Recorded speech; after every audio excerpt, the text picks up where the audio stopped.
আসসালামু আলাইকুম। সকলকে আমন্ত্রণ জানাচ্ছি প্রাইমারি প্রধান শিক্ষক নিয়োগ পরীক্ষা সংক্রান্ত আরও একটি ভিডিওতে।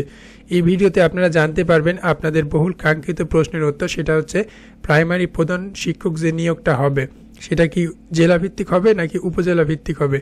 এই বিষয়টি অনেকেই জানতে চেয়েছেন, তো চলুন জেনে নেব। তার আগে আপনাদের বলতে চাই, আপনারা যারা আমাদের চ্যানেলটিতে নতুন তারা কাইন্ডলি আমাদের চ্যানেলটি সাবস্ক্রাইব করে বেল আইকনটি অন রাখবেন। এতে করে কিন্তু আপনারা প্রাইমারি প্রধান শিক্ষক নিয়োগ পরীক্ষার অফিসিয়াল ডেট কবে দিবে, প্রস্তুতি কীভাবে নেবেন, প্রশ্ন সমাধান, ফলাফল সহ বিস্তারিত তথ্য জানতে পারবেন। এছাড়াও বাংলাদেশের অন্যান্য চাকরি এবং শিক্ষাগত তথ্য এখানে পাবেন ইনশাল্লাহ। তো আপনারা সকলে অবগত আছেন যে প্রাইমারি যে প্রধান শিক্ষক নিয়োগ বিজ্ঞপ্তি দিয়েছিল সেইটার শেষ ডেট ছিল, মানে আবেদনের শেষ ডেট ছিল 4 নভেম্বর পর্যন্ত, অর্থাৎ তৃতীয় ধাপে কিন্তু আবেদনের মেয়াদ বাড়ানো হয়েছিল। তো প্রধান শিক্ষক যার গ্রেড আপনারা দেখতে পাচ্ছেন 11তম ও 12তম, এবং পদ হচ্ছে আপনার 1122টি। 11তম গ্রেড যারা প্রশিক্ষণপ্রাপ্ত এবং যারা অপ্রশিক্ষণপ্রাপ্ত তাদের জন্য 12তম গ্রেড। এই অংশে আমরা জানব প্রাইমারি প্রধান শিক্ষক নিয়োগ নীতিমালা, যার সারসংক্ষেপ 2025 অনুসারে, অর্থাৎ লাস্ট যে গ্যাজেটটা হয়েছে সেটার অনুসারে।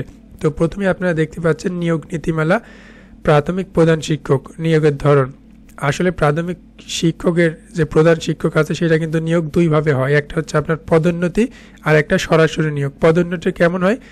সহকারী শিক্ষকদের মধ্য থেকে কিন্তু যোগ্যদের পদোন্নতি দেওয়া হয়, সেটা কিন্তু হয় আপনার 70%, ঠিক আছে। আর সরাসরি নিয়োগের ভিত্তিতে যেটা দেওয়া হয় সেটা হচ্ছে আপনার শূন্য পদ পূরণের জন্য নতুন প্রার্থীদের মাধ্যমে নিয়োগ দেওয়া হয়, যেটা 12 বছর পর সার্কুলারটা দেওয়া হয়েছে। বর্তমান প্রধান শিক্ষকের যে সার্কুলারটা চলমান সেটা। তো দ্বিতীয় ভিত্তিতে জানব নিয়োগের ভিত্তি, অর্থাৎ উপজেলা ও থানা ভিত্তিক নিয়োগ পদ্ধতি অনুসারে কিন্তু প্রার্থী নির্বাচিত হবে, অর্থাৎ প্রতিটি উপজেলায় যে শূন্য পদ থাকবে সেই উপজেলাতেই প্রার্থীদের মধ্য থেকে নিয়োগ দেওয়া হবে, ঠিক আছে। এছাড়াও দেশব্যাপী একক নিয়োগ কিন্তু নয়, বরং উপজেলা ভিত্তিক কোটা অনুযায়ী কিন্তু নিয়োগ হবে। আপনারা অনেকেই এই বিষয়টা জানতে চেয়েছিলেন যে এটা কি আপনার জেলা ভিত্তিক হবে নাকি আমভাবে হবে।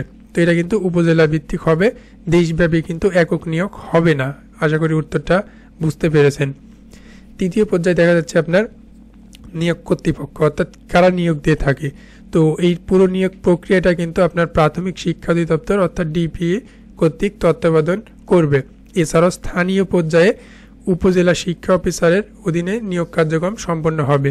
চূড়ান্ত নিয়োগপত্র জারি করবে আপনার ডিজি, অর্থাৎ ডিরেক্টর জেনারেল অফ ডিপিএ, ঠিক আছে। তো যোগ্যতা কি? যোগ্যতা হচ্ছে আপনার ন্যূনতম হচ্ছে স্নাতক পাস, শিক্ষা বিষয়ে ডিপ্লোমা থাকলে অগ্রাধিকার পাবে। এছাড়াও যারা আপনার মানে পদোন্নতি পাবে তাদের যোগ্যতা হচ্ছে প্রাইমারি সহকারী শিক্ষক হিসাবে অন্তত 5 বছরের অভিজ্ঞতা থাকলে তবেই কিন্তু পদোন্নতির সুযোগ থাকবে। আর পরীক্ষার মাধ্যমে যেটা হচ্ছে বা হবে, সেটা যেটা আপনারা আবেদন করছেন প্রাইমারি প্রধান শিক্ষকের, সেটার হচ্ছে নিয়ম আপনারা দেখতে পাচ্ছেন, লিখিত পরীক্ষা, যেটা এমসিকিউ প্রশ্নপত্রের আলোকে কিন্তু গ্রহণ করা হবে। এরপরে আপনার দ্বিতীয় ধাপে যেটা হবে সেটা হচ্ছে মৌখিক পরীক্ষা, এবং তৃতীয় ধাপে আপনার ভেরিফিকেশন যেটা হয়, আপনার ডকুমেন্টগুলো যাচাই করা হবে। এইটা কিন্তু আপনাদের প্রক্রিয়া, আপনারা যারা 12 বছর পর যে সার্কুলারটা দিয়েছে আর কি প্রাথমিক প্রধান শিক্ষক নিয়োগের, সেইটা কিন্তু এইভাবে হবে। আপনাদের একটু পরীক্ষার ধরন এবং প্রস্তুতিও দেখা দিচ্ছি, দাঁড়ান। তো আপনারা যারা বর্তমানে প্রাইমারি প্রধান শিক্ষক নিয়োগ পরীক্ষায় আবেদন করেছেন আর কি, তাদের পরীক্ষাটা হবে আপনার দেখতে পাচ্ছেন লিখিত পরীক্ষা প্রথম ধাপে, অর্থাৎ এমসিকিউ প্রশ্নপত্রের আলোকে, যেখানে পরীক্ষার বিষয় থাকবে বাংলা, ইংরেজি, গণিত, দৈনন্দিন বিজ্ঞান, এছাড়াও সাধারণ জ্ঞান, বাংলাদেশ এবং আন্তর্জাতিক বিষয়বলি।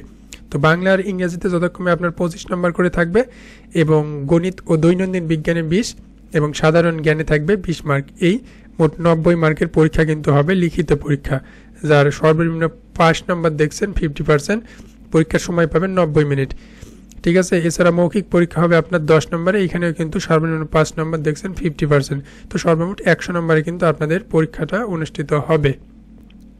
আপনাদের যে মেধা, মানে এক কথায় আপনাদের যে নিয়োগ ভিত্তিটা হবে সেটা হচ্ছে মেধা এবং কোটার ভিত্তিতে, অর্থাৎ মেধা ও অভিজ্ঞতার ভিত্তিতে রেজাল্ট তৈরি হবে।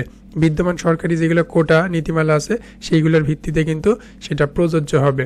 এছাড়াও আপনার পদোন্নতির যে অনুপাত বললাম, প্রায় 70% পদোন্নতির মাধ্যমে, অর্থাৎ সহকারী শিক্ষক থেকে হেডমাস্টার প্রক্রিয়া সম্পন্ন করা হবে এবং 30% পদ সরাসরি নিয়োগের মাধ্যমে পূরণ করা হবে, যেটা আপনাদের বর্তমানে যে সার্কুলারটা দিয়েছে তার অধীনে। 8 নম্বরে আমরা দেখতে পাচ্ছি স্থান পরিবর্তন, অর্থাৎ আপনার চাকরির যে পজিশন মানে আপনার স্থান সেটা পরিবর্তন আর কি। সেটা হচ্ছে আপনার উপজেলা ভিত্তিক নিয়োগপ্রাপ্ত প্রধান শিক্ষক সাধারণত নিজ উপজেলাতেই দায়িত্ব পালন করবে, যেটা হয় আর কি। তবে বিশেষ প্রয়োজন ছাড়া কিন্তু আপনি আপনার ট্রান্সফার সেটা কিন্তু পাবেন না। তবে বিশেষ প্রয়োজনে বা পদোন্নতির সময় কিন্তু বিভাগীয় অনুমোদনে বদলি হইতে পারে, তবে এটা কেউ করে না বললেই চলে, কেননা সবাই তার নিজ উপজেলাতেই চাকরি করতে স্বাচ্ছন্দ্য বোধ করে আমরা জানি। তো যেটা আপনাদের জানালাম সেই তথ্যসূত্র হচ্ছে আপনার প্রাথমিক শিক্ষা অধিদপ্তরের অফিসিয়াল গ্যাজেট, ঠিক আছে। এছাড়াও আপনার প্রাথমিক শিক্ষার বিধিমালা 2025 এবং প্রথম আলো সহ অন্যান্য চাকরির সোর্স আর কি। তো এই ছিল আজকের ভিডিও। ভালো লেগে থাকলে লাইক কমেন্ট শেয়ার করবেন, একই সাথে চ্যানেলটি সাবস্ক্রাইব করতে ভুলবেন না, কেননা এখানে কিন্তু আপনি অফিসিয়াল ডেট জানতে পারবেন প্রাইমারি প্রধান শিক্ষক নিয়োগ পরীক্ষায়, একই সাথে কীভাবে প্রস্তুতি গ্রহণ করবেন থেকে শুরু করে বিস্তারিত তথ্য জানতে পারবেন বাংলাদেশের অন্যান্য চাকরি এবং শিক্ষাগত তথ্য। তো সকলের শুভকামনা জানিয়ে এখানে শেষ করছি। আসসালামু আলাইকুম।